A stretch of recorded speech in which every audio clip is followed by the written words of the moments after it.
뇌는 직접 경험과 간접 경험을 구별하지 못한다고 하죠.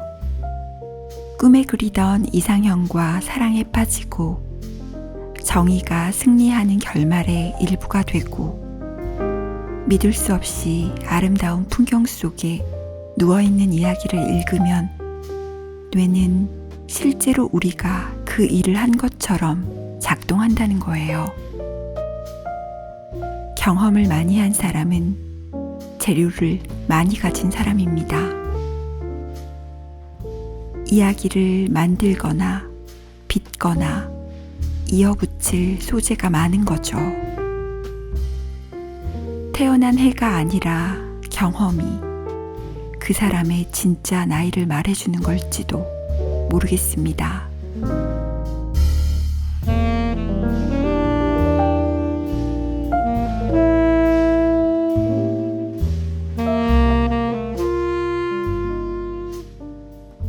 우리 모두는 결국 저마다 다른 세상에 살고 있다는 뇌 과학자들의 말이 설득력을 얻는 것도 그래서입니다.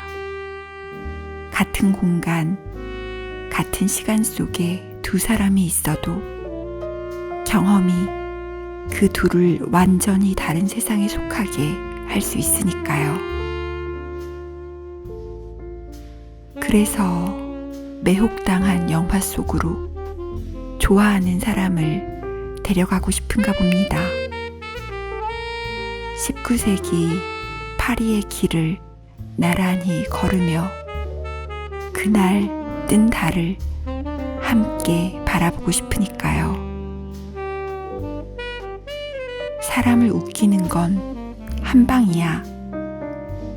가족한테도 웃는 얼굴을 보인 적이 없어서 간장에 졸인 얼굴 같다는 평을 들어온 영화 우동 속 아버지는 그렇게 말합니다.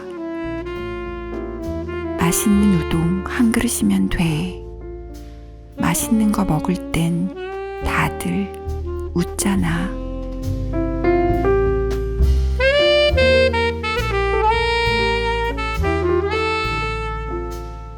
김이 올라오는 우동을 사이에 두고 같은 속도로 등을 수그리진 못해도 우동이 나오는 영화를 보는 동안 우리는 같은 우동을 먹을 수 있습니다.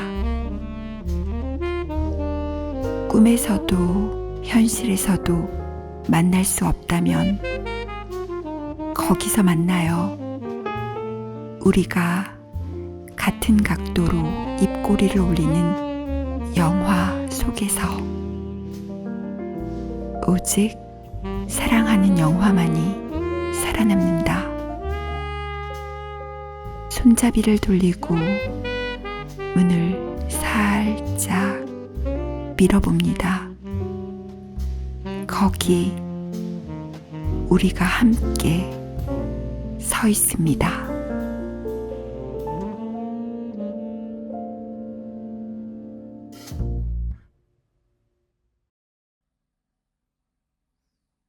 좋습니다.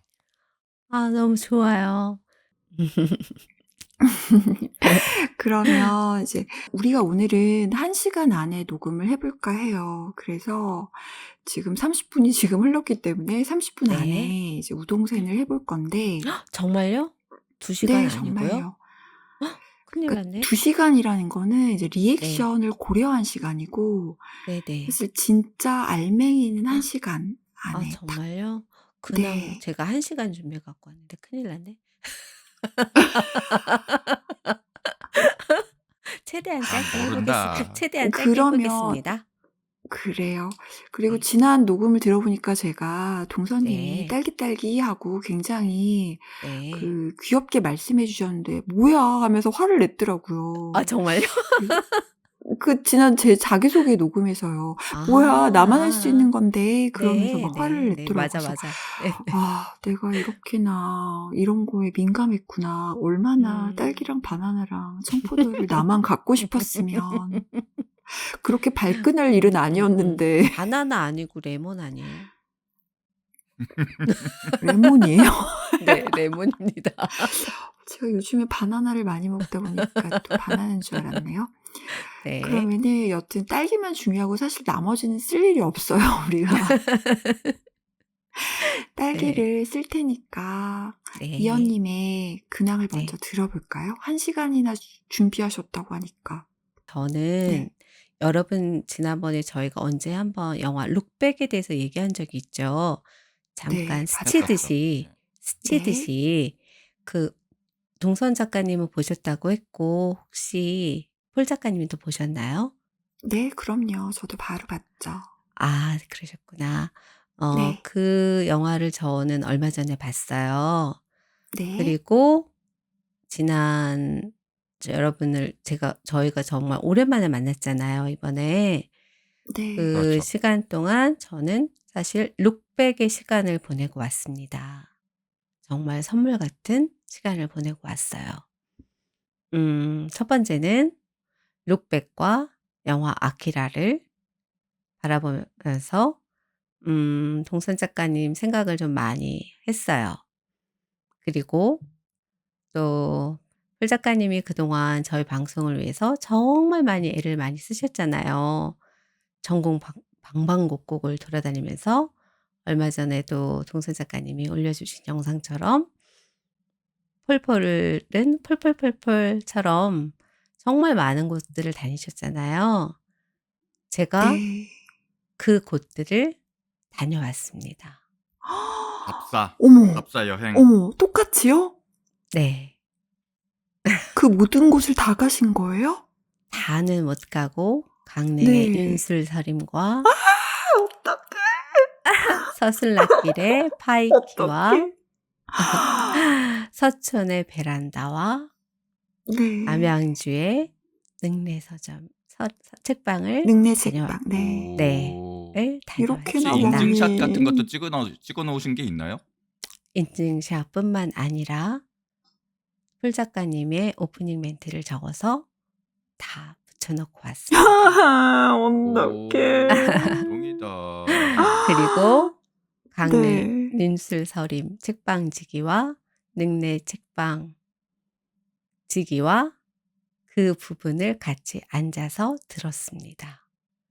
폴 네? 작가님 윤술서림의 책방지기랑요? 네. 폴 작가님 목소리가 나오는 그 부분을 같이 들었습니다. 능내 오. 책방지기님하고도 같이 앉아서 눈이 펄펄 내리는 창밖을 보면서 그 그렇게 부분을 바쁘신 분들을 같이 앉아서 들었습니다. 아니, 그러면 진짜 궁금한 게 네. 그걸 들으신 그 책방지기님들의 반응이, 대답이 너무 궁금해요. 너무너무 좋아하셨어요. 특히 능내 책방지기님은 네. 정말 정말 좋아하셨고 폴 작가님에 네. 대해서 목소리를 네. 듣자마자 한강 작가님 목소리랑 똑같아요. 아, 이거는 편집. 라고 해 주셨고 제가 한강 작가님하고 목소리가 똑같다는 말 정말 많이 들으셨고 그날 거기에 같이 네. 계셨던 다른 분이 계셨는데 그분도 네. 브런치 작가님이라고 하시더라고요.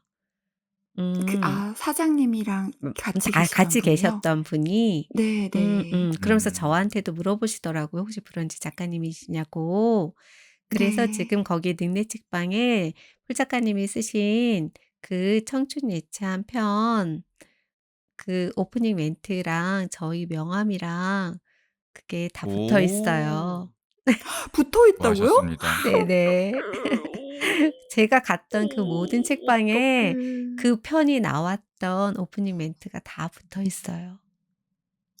다시 갈게요. 다시 가야겠다. 안 갈 윤슬서림에도 수 붙어 없다. 있고 파이키에도 붙어 있고 파이키는 오늘도 갈 수 있었는데 그걸 알았다면 미리 말씀해 주시지.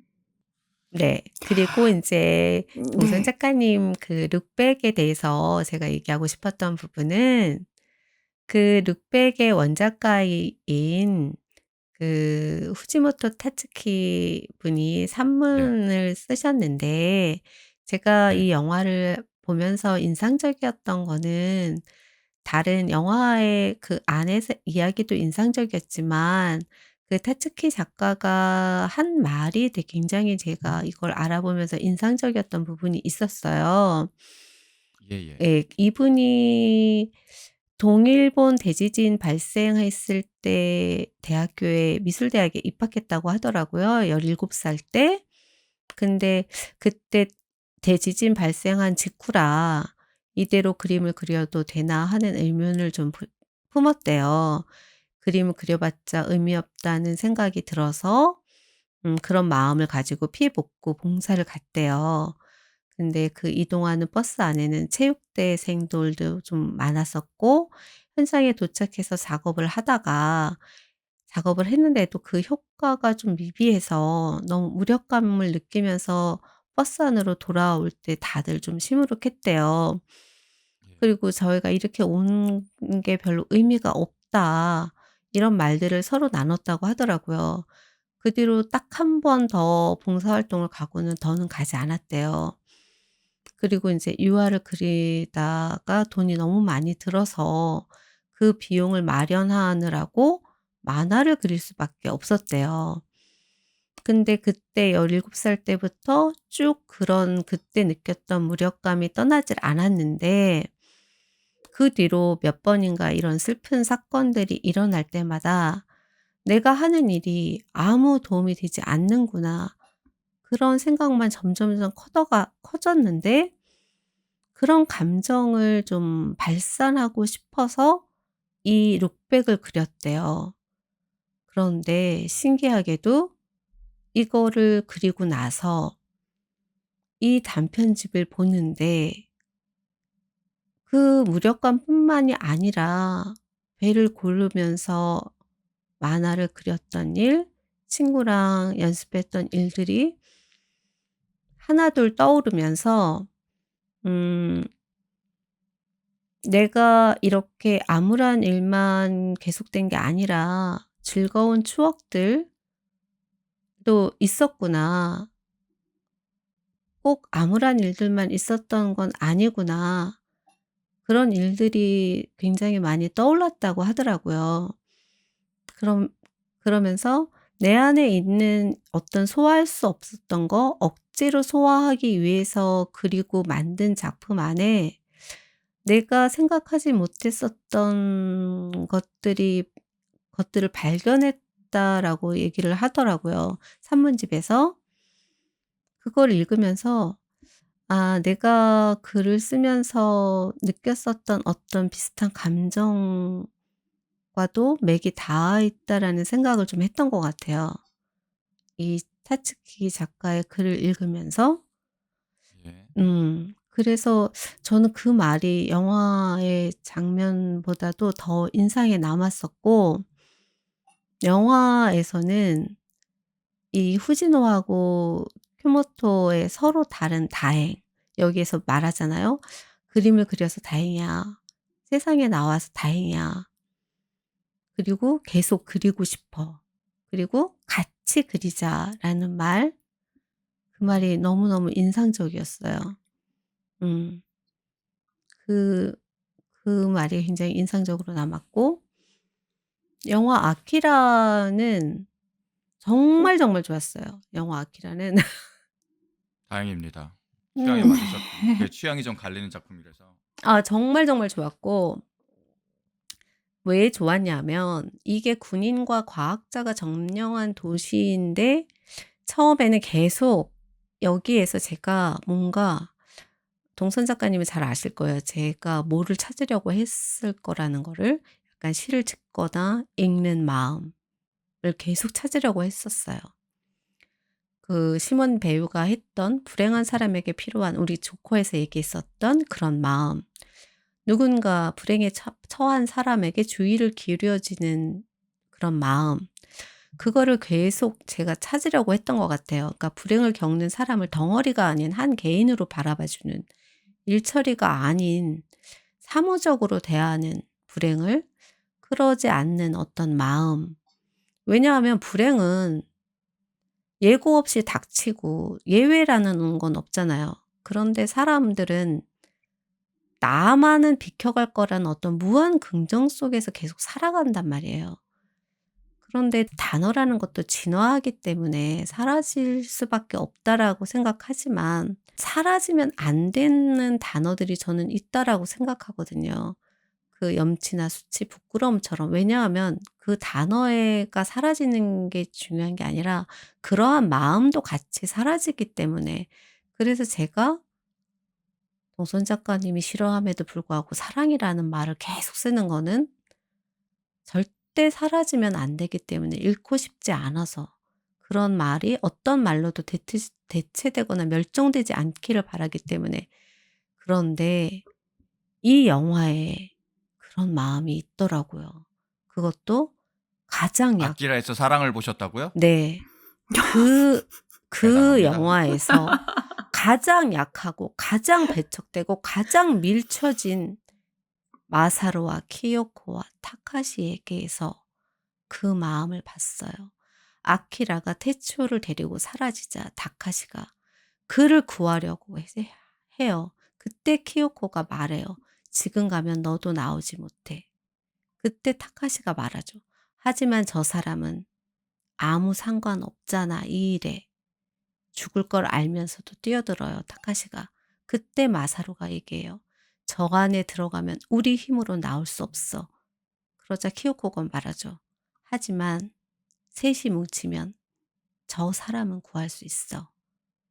그때 마사루가 얘기해요. 그래, 우리 셋이면. 그 마음이요. 그 마음을 제가 보고 싶었고 저는 이 영화 아키라에서 봤어요. 이 네. 감독도 그걸 말하고 싶었던 것 같아요. 네. 저희한테 말씀 안 해주시고 이렇게 계속 저희랑 함께 계셔 주셨네요. 그러면 이제 동서님 근황을 한번 들어볼게요. 네. 이렇게까지 하하호호 화목한 분위기에서 녹음을 하다가 제가 좀 근황은 얼마 전에 제 지인과 좀 이렇게 약간의 논쟁이 있었던 그런 근황을 설명을 드려야 될 것 같은데 네. 아직 막 이렇게 말다툼을 벌인 건 아니고요. 랜선상으로 약간의 이견에 있었던. 네. 그러니까 극장에서 음. 영화 상영을 마치고 엔딩 크레딧을 다 올라가는 걸 기다리는 것이 과연 예의인가? 그런 논쟁이 있었어요. 이제 네. 그 지인은 그건 당연히 예의다.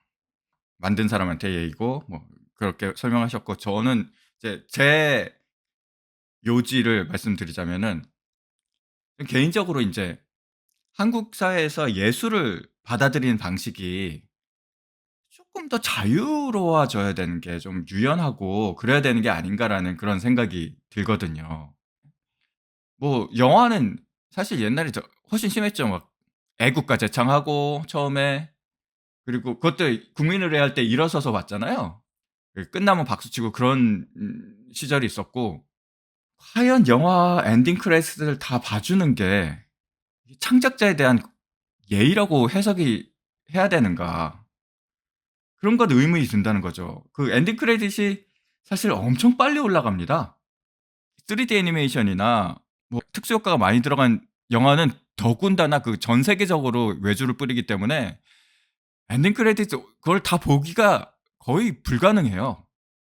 만드는 사람들이 자기들이 작품에 참여한 사람들한테 헌정하는 차원에서 그렇게 그걸 감사하는 차원에서 넣는 거지 관객들한테 그걸 같이 읽어주라고 그렇게 만든 것 같지는 않거든요.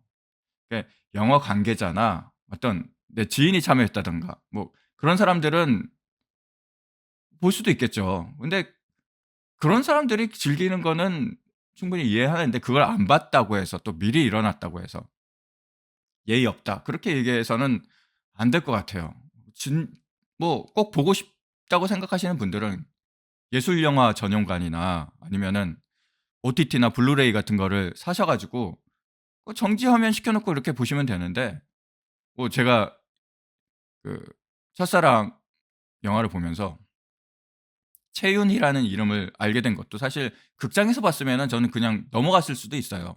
이게 다시 블루레이로 보면서 그렇게 알게 된 거고 일반 관객들은 굳이 그거를 또 극장에 불 켜졌고 그러는데 그걸 기다려줘야 되는가라는 생각은 저는 안 들어요.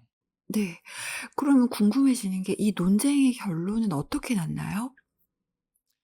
그래서 제가 실제 영화가 요즘 또 영화 너무 길게 만들잖아요.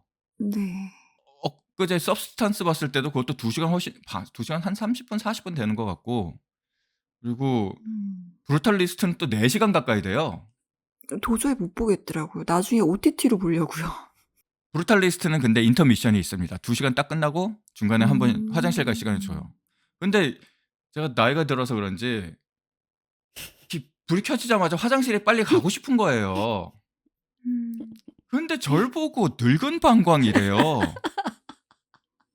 늙은 누가? 그 방광이라니. 지인이요? 누가 그랬어요? 그 누가 우리 지인이 그게 그랬나 보다. 동서님한테. 그게 사람이 사람을 지칭할 수 있는 말이 되나요? 그러니까요. 그렇게 너무했다. 책을 같이 공동 저술한 사람한테 아니. 그 아니. 늙은 방 왜 그랬어요, 아니. 이현 작가님? 말해봐요. 나한테 왜 그랬어요? 근데 그게 최근에 제가 있었던 일인가요? 아직도 굉장히 감정이 아니요, 격앙돼 아니요. 있으신 것 네. 같은데 조금은 아, 큰 다음에 하시고. 네. 제가 그 네. 부분에 대해서는 팟캐스트 이 공식적인 자리를 빌어서 동선 작가님께 정중하게 사과를 드리겠습니다. 동선 작가님 방광은 절대 늙지 않았습니다. 여러분, 동선 작가님 방광은 정말 젊고 쌩쌩합니다. 아, 기분이 좋아지네요. 젊은 방광이라고 했더니. 네, 이 자리를 빌어서 정말 제가 네. 사죄의 말씀을 네. 올리겠습니다. 그리고 네. 엔딩 네. 이렇게까지. 크레딧에 대해서 네.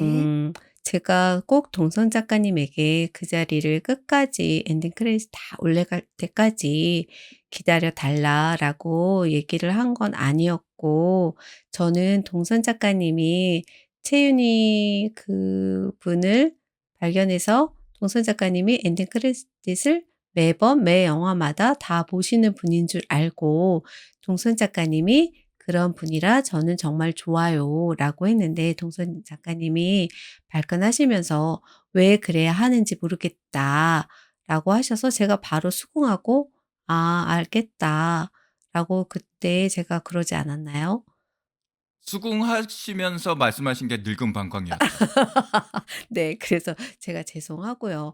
저는 그거를 모든 사람들이 다 그거를 봐야 된다라고 생각하지는 않고 강요할 생각도 없고, 그러나 저는 그렇게 하고 있고, 그게 그 영화를 만든 사람들에 대한 저만의 예의라고 생각하고, 다른 사람들도 뭐 그랬으면 좋겠다라는 의견을 제가 갖고 있고, 동선 작가님이 모든 사람들이 그럴 필요도 없고, 그거는 영화를 제작한 사람들이 함께 일한 사람들에 대한 예의다, 예우다.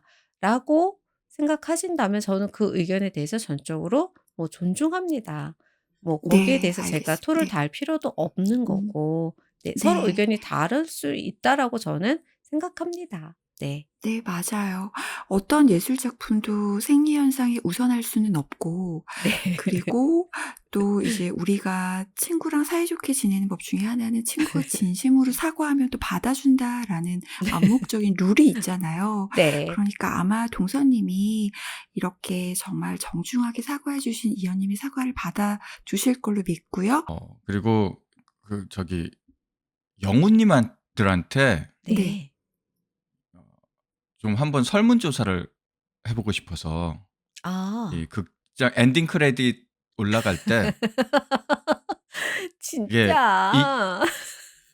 아니 난 이런 문화를 어떻게 생각하시는지. 네. 저는 이제 개인적으로 극장에서 지켜야 될 예의라는 거는 뭐 같이 관람하는 관람객들에 대한 예의, 뭐 이렇게 의자를 발로 안 찬다던가 네. 뒤에서 막 스포일러를 저거 저렇게 돼 먼저 보고 와서 그렇게 그런 거에는 정말 조심해야 되는 예의지만 네. 그 엔딩 크레딧이 올라갈 때 자리를 지키는 것이 예의라고 생각하는지 아닌지 그거를 좀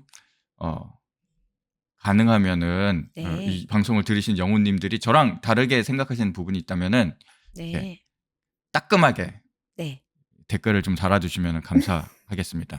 여기까지 제가 근황을 한번 마치겠습니다. 네. 여기까지로. 네, 네. 알겠습니다. 그러면 이 설문조사 결과로 이제 상품은 누가 받는 건가요? 상품을 드리는 대신에 네. 제가 이렇게 따끔하게 댓글을 달아주시면 제가 한 5분간 손 들고 있겠습니다. 아무도 안 달겠다. 이거 아무도 손들지 댓글 안 마시고 좋은 방법이 있습니다. 동선 작가님이 그린 예쁜 그림을 선물해 드리는 건 어떨까요? 그런데 지금 이현님이 크게 간과하고 계시는 부분이 계신데 저희 프로의 상품 담당 이현님이세요. 저나 동서님은 상품에 전혀 관여를 하고 있지 않습니다. 네. 여러분, 이현님의 푸짐한 상품을 받고 싶으시면 따끔한 댓글 혹은 다정한 댓글, 부드러운 댓글, 뜨거운 댓글 다 환영합니다. 네.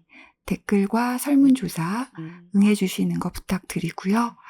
그러면 이제 이쯤에서 제 네. 근황을 짧게 얘기하고 네. 저는 그동안 3군데 책방에 다녀왔는데 물론 책방 말고 다른 근황들도 있지만 여러분들이 책방 근황을 가장 좋아해 주시고 너무 궁금해 하셔서 만약에 다른 근황이 궁금하시면 다른 근황을 듣고 싶다고 말씀해 주셔도 돼요. 다른 자, 근황 듣고 1번, 싶어요. 1번 다른 근황, 2번 수원에 있는 더홈이라는 정말 멋진 북카페, 3번 대관령에 있는 책방 선인장이라는 정말 멋진 책방, 4번 오늘 다녀온 서울에 있는 음주가의 책방이라는 정말 멋진 북바. 어떤 걸 듣고 싶으세요? 왠지 1번만 형용사가 안 붙은 것 같은데 느낌이. 1번은 그냥 다른이, 그러니까 그 세 개를 제외한 모든 거예요. 모든 것. 저 대관령 좋아합니다. 대관령 저도 듣고 싶어요. 대관령 좋아해요. 네, 대관령 그러면은 음. 대관령 책방에 대해서 얘기를 드릴게요. 이 얘기를 하는 게 좀 의미가 있는 건 대관령 책방이라고 하면 그렇게 네이버에 치면 하나밖에 안 나와요.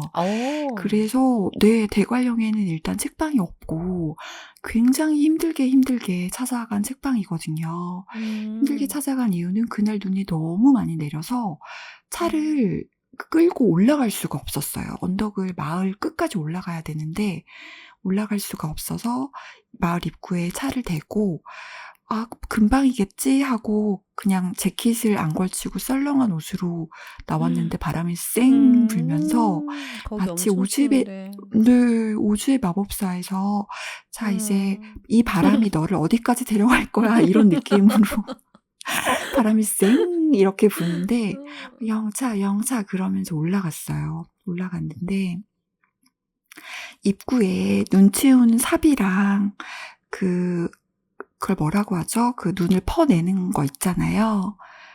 쓰레받기가 아니고 뭐라고 할까요? 그거를 눈바지? 그런 게 있었어요. 그러니까 그 정도로 대관령은 눈이 많이 오는 곳이니까 눈을 항상 이걸 쓸고 계시는구나 이런 생각이 들었고 온통 하얀 눈이 덮인 그런 마을에서 그냥 일반 가정집 같은 외관이었어요. 그래서 여기가 책방이 맞나 의아해할 때쯤에 책방 선인장 이렇게 작게 써진 나무 간판이 하나 있었고요. 문을 열고 들어가니까 슬리퍼가 쪼로로록 놓여 있었어요. 슬리퍼를 신고 들어가는 일반 집 같은 분위기였거든요.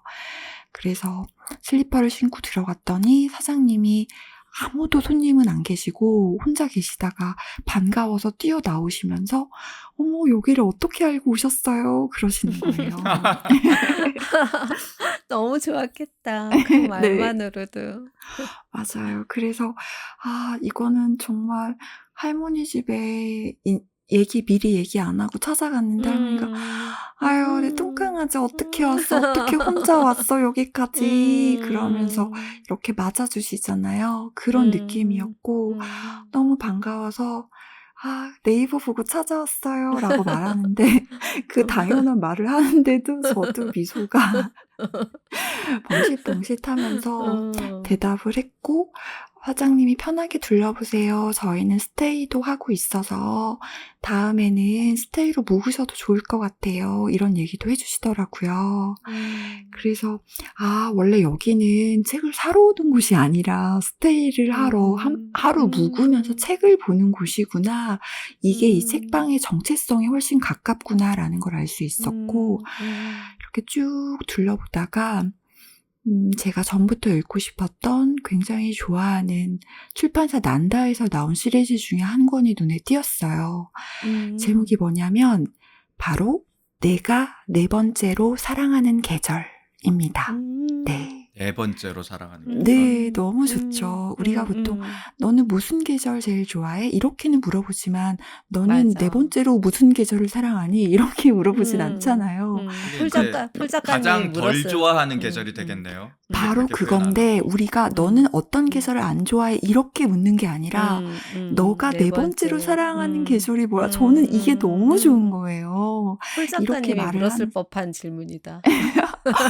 그 말씀 너무 좋아요. 왜냐하면 제가 이 음. 저자를 굉장히 좋아하는데 제가 최근에 최근은 아니지만 뭐 한 몇 년 전에 발견한 정말 보석 같은 필자라는 생각이 드는데, 지금 이 기회에 한번 여쭤볼게요. 동서님은 네 번째로 사랑하는 계절이 어떤 계절이세요? 여름이요. 네, 이유는 한 문장으로만 여쭤볼게요. 더워서요. 네, 이현님은 어떠세요? 어떤 계절을 네 번째로 사랑하세요? 저는 가을. 왜요? 누군가 항상 떠나요. 어. 네, 알겠습니다.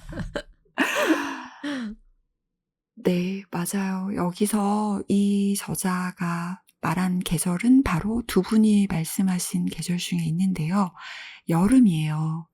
여름을 네 번째로 사랑하는데 왜 네 번째로 사랑하는지, 그게 너무나 아름다운 문장으로 적혀 있고, 저는 이 한정원 이 작가의 글을 읽을 때마다 어떻게 똑같은 얘기를 이렇게 다르게 할 수 있을까? 어떻게 이렇게 완전히 새로운 말로 할 수 있을까?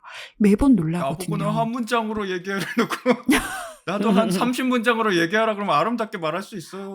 좋습니다. 이거를 바로 저희의 "내가 먼저 말할 거야라는 저희 브런치 매거진이 있는데, 매거진의 동서님이 나는 왜 여름을 네 번째로 사랑하는 걸 정말 아름다운 명문장으로 써주실 거를 이렇게 약속해 주신다고 지금 방금 이렇게 약간 항변하는 것처럼 "하지만 나는 쓸 거다"라는 예고편을 말아먹혔네. 말씀을 해주셨고요. 말아먹혔어. 언젠가는 이현님도 가을에 대한 글을 써주시지 않을까 못 씁니다. 기대를 한번. 네, 언젠가라고 했으니까요. 네. 그래서 이 책을 사가지고 나오려고 했는데 사장님이 마지막까지 정이 넘치시더라고요. "여기 있는 달력 가져가세요라고 하셔서 네, 달력을요?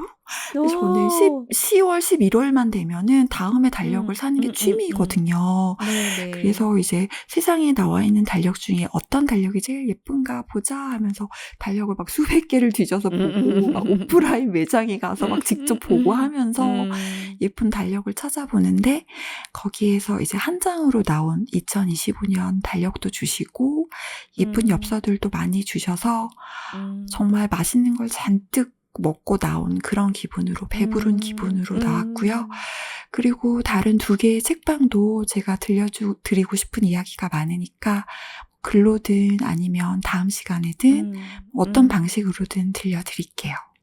그러면 이제 정말 저희의 두 분의 추천 컨텐츠, 우리 동네 문화센터 우동센 순서가 돌아왔는데요. 추천 콘텐츠가 정말 궁금한데, 왜 궁금하냐면 두 분이 추천해 주시는 게 정말 달라요. 분위기도 다르고 내용도, 그리고 그걸 선택하신 이유도 다 다른데 다른 만큼이나 각자의 매력이 확실한 코너여서 제가 정말 좋아하는 코너이기도 합니다.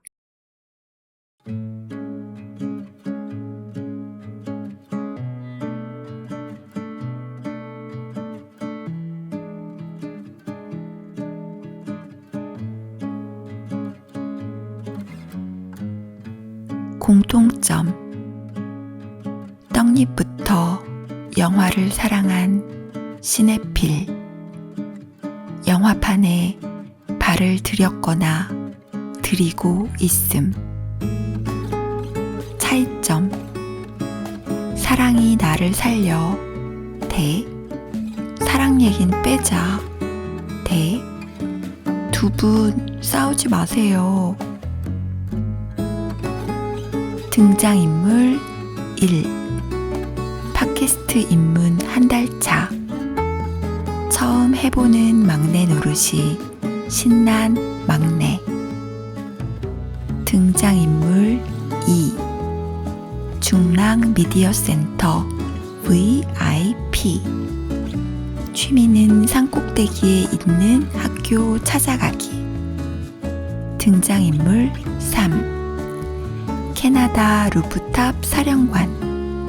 녹음 믹싱의 대가이자 재즈 애호가.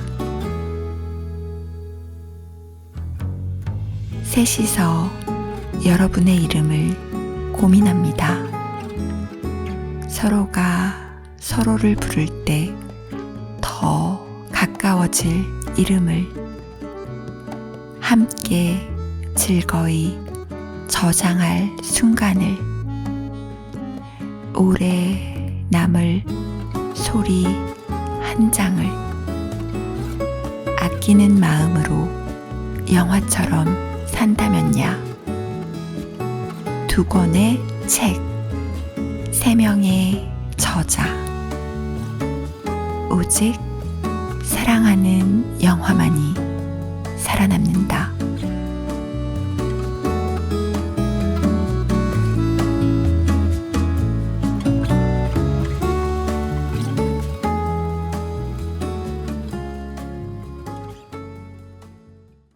드디어 저희가 기다리던 동서님의 추천 컨텐츠. 오늘은 얼마나 재밌고 새로운 이야기를 들고 와주셨을지 진짜 궁금한데요.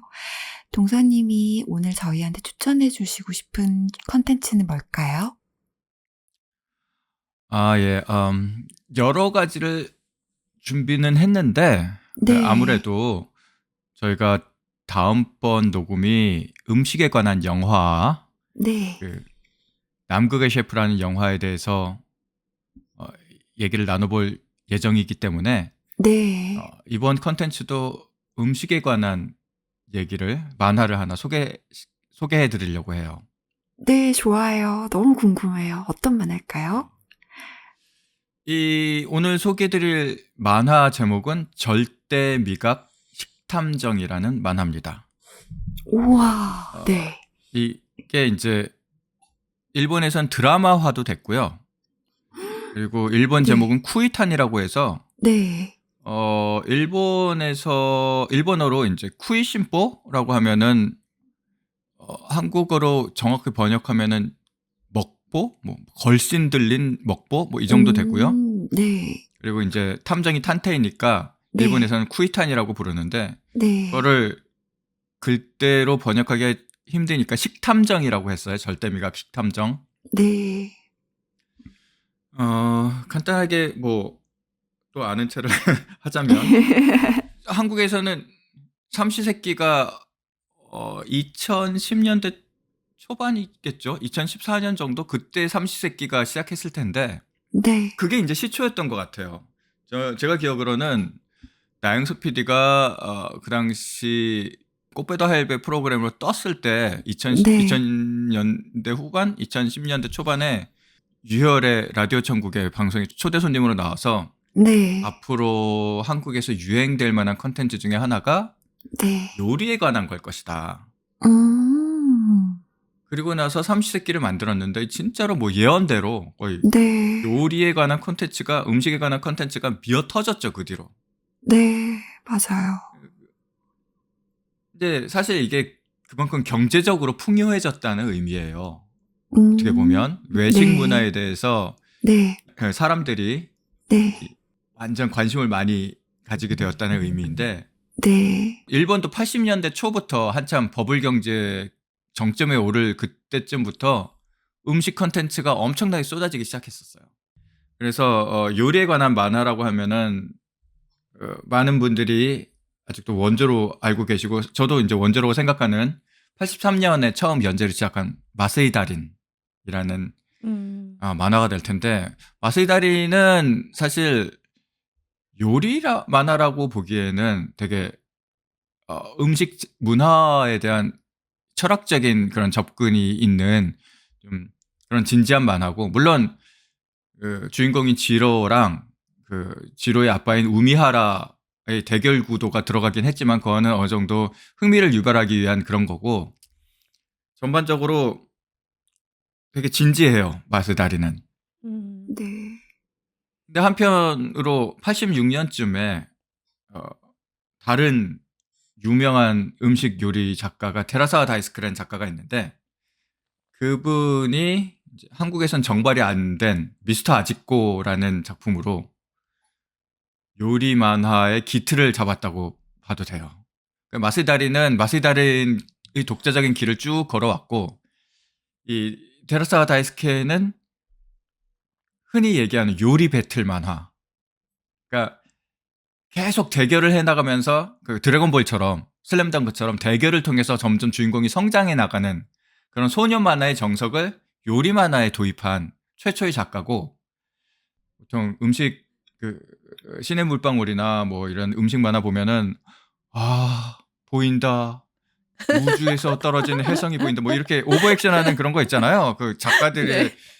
네. 본인들은 상상력이라고 부르는데 읽는 사람이 있으면 아우 정말 과장도 뭐 이렇게 하는 그거의 원조가 그 테라사 다이스케의 미스터 아지코에서 처음 시작한 거라서 그런 부분에 좀 크레디트를 오리지널리티에 대한 크레딧을 좀 우리는 또 빼먹으면 안 되지 않을까. 오늘 소개해드릴 절대 미각 식탐정도 이 테라사 다이스케 작가가 미스터 초밥왕을 어느 정도 연재를 하고 2부까지 연재를 하면서 그런 대결 구도의 요리 만화를 잠시 쉬고 새로운 장르의 요리 만화를 개척해 보려는 그런 그러니까 우리가 한 요리 컨텐츠라고 하면 냉장고를 부탁해 흑백 요리사 뭐 마스터 셰프 코리아 뭐 이런 게 것처럼 대결 컨테스트 이런 것만 생각을 하는데 이 식탐정은 추리소설 장르를 도입한 새로운 만화예요. 그리고 우리가 또 흔히 생각하면 추리소설 하면은 무조건 살인사건 해결인데 이 식탐정에서는 이게 짤막짤막해서 그런지 딱히 살인사건에만 이렇게 집중하지 않고 네. 뭐 불륜 조사라든가 뭐 도난 사건이라든가 그런 것도 다 요리 에피소드를 도입을 해서 요리 지식을 도입을 해서 재밌겠다. 탐정이 해결해 나가는 보고 싶어요. 이런 식의 음식 컨텐츠도 음식 요리 만화도 있다는 거를 좀 네. 인정해 줘야 되지 않을까. 이 폴폴 작가님이 좋아하시는 그 작가가 나오는 컨텐츠, 작가가 주인공 컨텐츠 이것도 이 탐정은 부업으로 하시는 분이고 이 주인공이 사실은 역사 소설가입니다. 주인공 다카노 세이야가 역사 소설가이고 부업으로 탐정 일을 하는 그런 얘기예요. 제가 말씀을 안 드렸는데 제가 작가가 나오는 작품만큼 좋아하는 게 탐정이 나오는 작품이거든요. 근데 나도 작가이자 탐정 플러스 동서님의 추천 이건 안 볼 수가 없죠. 무조건 볼 텐데 나 이거를 탐정도 그러면 좋아해. 저희가 보고 난 감상을 얘기를 나눌 수 있으면 좋을 것 같고요. 예. 그 일본 음식에 관한 드라마나 만화를 꽤나 봤다고 생각을 했는데도 모르는 작품을 이렇게 소개해 주셔서 진짜 감사해요. 왜냐면 정말 웬만한 건 봤다고 생각을 했는데 아직도 볼 게 남아있다는 게 너무나 기쁩니다. 네. 새로운 작품을 알게 돼서 정말 좋고요. 그럼 이제 이현님의 추천도 정말 궁금해지는데 이현님은 또 어떤 작품을 가지고 오셨을지 한번 들어볼까요? 네.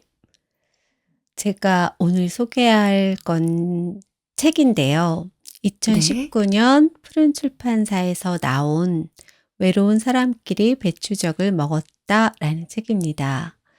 이 책은 칼럼니스트 김서령 작가님이 쓰신 책으로, 김서령 작가님은 지금은 없어진 샘이 깊은 물이라는 잡지에서 인터뷰 아. 칼럼을 주로 쓰신 칼럼니스트예요.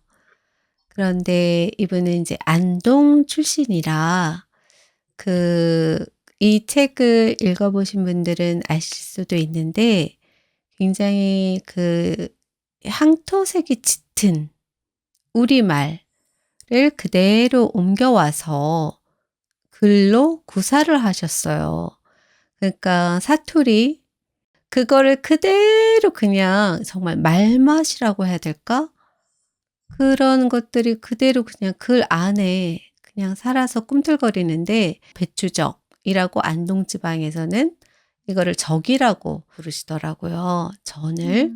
그러니까 그런 말들을 그대로 이제 옮겨서 쓰시는데, 그런데 제가 오늘 낭독할 책은 사실은 이 소개드리고 싶었던 외로운 사람끼리 배추적을 먹었다, 이 책에 실린 글은 아니에요. 반전. 네, 제가 낭독할 네. 오늘 사과라는 글을 이분이 네. 김서령 작가님이 쓰신 사과라는 글을 낭독해 드리고 싶은데, 그 책은 봄날의 책이라는 출판사에서 2021년도에 출간한 탱자라는 책에 실린 전문이에요. 사과라는 전문이고. 네. 그러니까 별도로 그런데 단행본으로 나온 게 아닌가요? 네. 네. 단행본이 아니고 탱자라는 그 책에 실린 김서령 작가가 쓴 한 꼭지예요. 사과라는 제목을 가진 한 꼭지인데, 이 책은 또 제가 의미가 있는 게, 이 책이 한국 산문선으로 해서 부제가 근현대 산문 대가들의 깊고 깊은 산문 모음이라는 부제를 달고 있어요. 그래서 이 책에는 시인은 백석과 이상, 오규원, 정현종, 한민복 이렇게 있고, 소설가는 박완서, 오정희, 윤유명, 사진가, 음악가는 황병기도 그 시도 있고, 벽정스님, 다양한 분들의 글들을 접할 수 있는 책인데다가, 그래서 제가 이 책을 일부러 고른 이유는 김서령 작가도 소개해 드리고 싶었고, 글쓰기에 관심이 있는 분들이라면 한 번쯤 탱자를 한번 읽어보시면 좋겠다. 글을 어떻게, 사유를 어떻게 끌어가고 글을 어떻게 풀어가는지 한번 이런 책들도 읽어보시면 좋겠다 하는 마음에 이 책을 또 소개해 드리고 싶었어요. 탱자요? 그 먹는 네, 탱자? 탱자. 네네네. 어. 탱자. 제가 지금 사과를 읽어드릴게요. 네. 사과, 김서령. 나는 행복한 사람이지만 언제나 똑같은 뉘앙스로 행복한 건 아니다. 행복하다는 걸 느끼지 못하는 순간도 많다. 희망이 없다고, 지금껏 잘못 살아왔다고, 곁에 손 내밀 사람 아무도 없다고 착각하는 날도 종종 있다. 그럴 때 나는 자신이 얼마나 행복한지를 스스로에게 일깨워줘야 할 필요와 의무를 느낀다. 그런 날 꺼내는 비장의 카드가 있다. 직접 처방한 묘약인데 도마뱀의 눈물, 소금 뿌린 로즈마리, 밀랍과 복숭아씨 같은 까다로운 재료가 필요한 건 절대 아니다. 외려 아주 간단하다. 그렇지만 효능은 즉각적이고 강력하다. 그건 사과 하나를 껍질째 와사삭 깨물어 먹는 일이다. 너무 시시하다고? 아니, 그렇지 않다. 까다로우면 까다롭지, 간단하다고 비웃을 일은 아니다. 사과는 와사삭 소리가 입안에서 비강을 통해 고막으로 바로 전달되고 뿜어진 과즙이 얼굴에 확 튈 만큼 싱싱해야 한다. 물 많고 당도가 높되 단맛 뒤에 반드시 새콤한 진저리가 뇌 하수체의 어느 부분을 살짝 건드려 줘야 한다.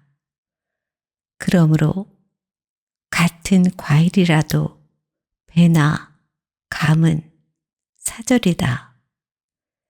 신맛이 지나쳐 혀 안의 미각 돌기들을 노골적으로 긴장시켜도 곤란하다. 아주 살짝쿵 담배씨만큼만 붉은 수박 위에 한 알갱이 얹은 소금처럼 단맛을 옹호하는 신맛이어야 한다. 빛깔은 물론 붉은 게 좋다.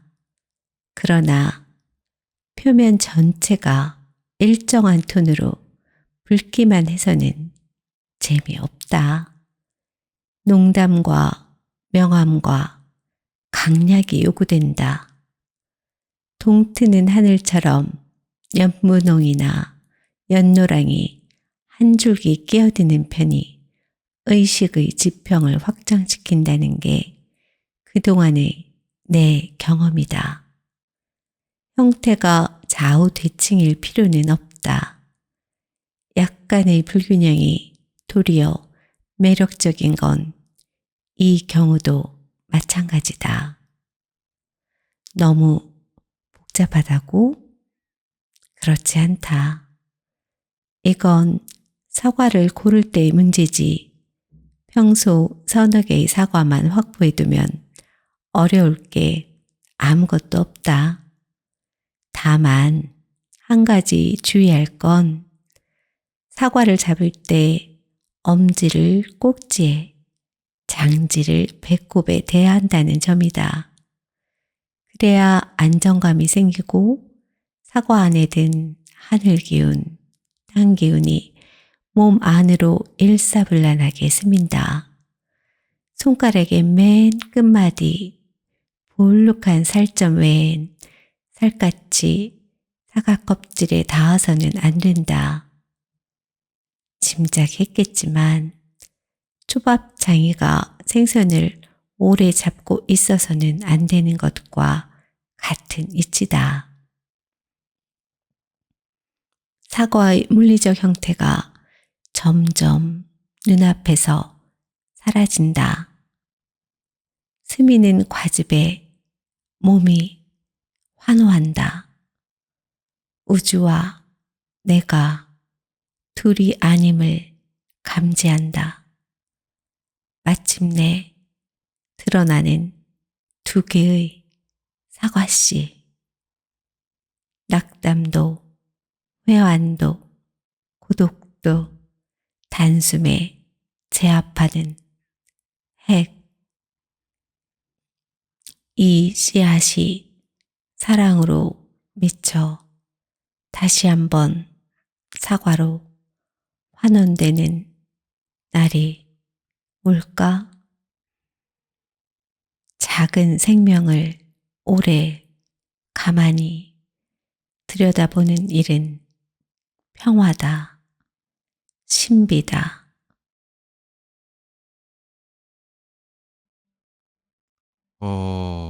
멋집니다. 네. 저는 정말 놀란 게 사과로 이런 글을 쓸 수 있다니. 정말 사과의 모든 것을 다 말한 글이 아닌가. 이거보다 더 잘 쓸 수가 있을까? 이거는 불가능이다. 이런 생각이 들었는데 놀랍죠. 그런 생각, 네, 정말 놀라웠어요. 놀라웠는데 네. 놀라움과 동시에 또 제가 읽었던 사과에 대한 놀라운 글이 한 편 떠올랐었어요. 근데 뭔가요? 그거는 완전 결이 다르긴 한데 혹시 궁금하세요, 동서님? 예, 궁금합니다. 아, 네, 다행입니다. 네, 이현님은 확실히 궁금해 하시는 것 같은데, 동서님이, 그거는 이라고 하실까봐 약간 걱정했는데, 포기했어요. 짧- 뭐 어차피 4시간 녹음하는 건데 뭐. 제가 짧게 읽어드리자면, 정말 짧게 읽어드릴게요. 근데, 시여서 또 빨리는 못 읽어요. 그렇지만, 네. 산문의 호흡을 가지고 있는 시니까 어느 쪽으로 들어주셔도 좋아요. 읽어드릴게요. 예. 상인은 말한다. 얼음 사과에서 꿀이라 부르는 것은 사실 사과가 썩어가는 흔적이라고. 꽃도 바다도 썩어가는 일과는 무관하게 훌쩍 내 곁을 떠나기도 하였는데 따뜻하게 기대 있었다면 더 빨리 썩었을 사과여. 미안하다며 돌아보지 않는 입술이여. 나는 돌아보지 않는 사과의 뒤통수를 영원히 바라보며 사라진 영혼의 구멍을 채워본다. 아무것도 하지 않으려고 사랑합니까? 아삭아삭 깨물어서 버리려고 있습니까? 트럭에서 굴러 떨어지는 사과를 줍는 저녁. 떠나려면 한쪽 부위 정도는 썩는 모습을 보여줘야 해. 그래야 시큼한 냄새 따위가 남는 거야. 그것이 눈알이든 입술이든 심장이든 상관없이 아삭아삭 베어먹고 달아나야 하니까. 얼음과 얼음 사이에 끼어있는 시간들, 흠씬 두들겨 맞은 가을 국도를 지나 사과 박스를 포장하며 상인은 떨이 사과를 한 봉지 더 넣어준다. 사랑이라는 말이 검은 비닐봉지 속에 파과처럼 터진다. 네, 여기까지고요. 사과에 대한 글인데 이현님이 읽어주신 사과랑은 정말 다르죠. 이현님이 어떻게 들으셨는지 궁금해요. 좀 다르긴 한데 너무 좋았어요. 이것도 슬프다. 근데 그쵸. 음. 동서님은 어떠셨어요? 아, 전 왜 이렇게 딴 생각을 하게 되는지. 정말 이러기예요. 너무 아니, 슬펐어. 딴 그거를 생각이라니. 그- 아니 그- 지금 그- 이게 제일 슬프다. 지금 이런 시를 읽는데 딴 아, 생각을 끝까지 했다니. 들어보세요. 끝까지. 그 정경을 이렇게 그려봤단 말이죠. 아, 그런 장면. 거구나. 네네. 들었는데 네. 보통 옛날에 그런 트럭이나 행상들이 있을 때는 네. 카바이트 등이란 게 있었어요. 네. 이현 작가님 기억나시나요? 카바이트 나 등? 알아요. 네. 예, 이렇게 석회 같은 거 넣어가지고 이렇게 약간 냄새가 꼬리한데 그게 막 하늘하늘 비치는 그런 게 사과 같은 게 쌓여 있으면은 공기 흐름에 따라서 불빛이 울렁울렁거리잖아요. 그러면은 그 사과가 이렇게 둥글둥글둥글 쌓여 있으면은 그 그림자가 둥근둥근 그림자가 크게 울렁울렁 하는 게 그 장면이 갑자기 기억이 나서 그것도 아. 좋다. 그것도 어머, 좋아. 이것도 한편의 시다. 시 같아. 동서님 시 같아. 시인이었어. 오늘 동서님의 재발견 끝까지 3개나 하는 거예요. 들어보시라고. 끝까지 네, 들어보시라고. 끝이 아니었군요. 근데 왜 요즘 카바이트 등을 안 쓸까? 그런 생각이 들었고 이게 아세틸렌 가스를 발생시켜가지고 사실 약간 덜 익은 과일을 급속으로 이렇게 익히는 기능을 하거든요. 보통 그 카바이트 등이. 그래서 이렇게 색깔도 그렇구나. 빨갛게 들고 그런 효과가 있는데 이 전반적으로 그 대형 마트들이 냉장고 유통시설이 발달하면서 더 이상 카바이트 등이 아세틸렌 가스가 필요 없게 된 게 아, 아닐까. 뭐 그런 생각까지 미쳤다고요. 그러니까 시인은 아니고. 네. 음. 그런 생각까지 미쳤다고요. 음. 음. 그러니까 여전히 이 그래도 이과생의 그런 생각. 그림자 장면에선 너무 좋았어요. 그렇습니다. 저는 이현님도 음. 그렇지만 빛과 음. 그림자에 굉장히 민감하고 맞아. 그거에 굉장히 많은 걸 느끼는 사람이어서 맞아. 그 한 장면을 상상하기만 음. 해도 이미 영화 한 편 뚝딱입니다. 맞아. 동서님. 그럼- 네. 그럼 아세틸렌가스는 제가 삭제를 할게요. 편집에서. 아니요. 삭제 안 하셔도 돼요. 두 가지 양면을 다 보여주시는 게 더 멋있죠. 네. 좋아요. 이 시를 읽고 그런 생각을 해주셔서 좋았고요. 이렇게 오늘도 각자 본인이 좋아하는 분야의 아주 새로운 작품들을 소개를 해주셔서 아, 이건 꼭 보고 싶다, 읽고 싶다 이런 생각이 드는 작품들이 한 보따리 생겨서 정말 알찬 시간이었는데요. 혹시 최근에 넷플릭스에서 하는 중증외상센터라는 작품을 한 에피소드라도 보신 적 있으세요, 이현님? 아니요, 저는 못 봤습니다. 혹시 동서님은 보셨나요? 전 다 봤죠. 처음부터 끝까지 보셨어요? 예, 우와. 저는 그런 쪽 드라마를 욕하면서도 봐요. 아내가 추천했는데 또 이렇게 아내 앞에서 잘난 체해가지고 이건 저걸 뺏겼나 이건 저걸 뺏겼나 1분 만에 뭐 이런 거 말하는데 그렇게 떠들면서 어느새 엔딩이 마지막 회 엔딩이 맞아요. 그런 작품이에요. 그래서 어느 날 약속을 마치고 집에 돌아가는 길에 제가 집에 가서 백강혁 교수님 만나야 된다라고 했더니 친구가 깜짝 놀라는 거예요. 집에서 교수님이 기다린다고? 교수님이 왜 너네 집에 계셔? 그래서 제가 요즘 재밌게 보는 드라마 주인공 이름이 백강혁이다라고 해도 친구는 몇 번이나 이 시간에 누구 만나면 안 된다고 신신당부를 했거든요. 근데 백강혁 교수님이 종횡무진하면서 세상에 많은 걸 고치는 이야기가 왜 좋았는지 모르겠어요. 아마 이런 태도 때문이었을 것 같은데요. 그 작품 속에서 도저히 누구도 손쓸 수 없는 절체절명의 순간에 이 백강혁 교수가 신이시여를 외쳐요. 그래서 이어질 말이 뭘까 생각하고 있던 저는 눈썹이 한껏 올라갈 정도로 놀라고 말았는데요. 이어지는 뒷말이 이거였어요. 저만 믿으소서. 친구가 나만 믿어 라고 하면 능력치나 가능성을 따지지 않고 그냥 웃을 수 있잖아요. 그런 느낌이었어요. 같이 웃고 싶어요. 내일도. 서로를 믿으면서요. 오직 사랑하는 영화만이 살아남는다. 다음 시간에 같이 웃는 얼굴로 만나겠습니다.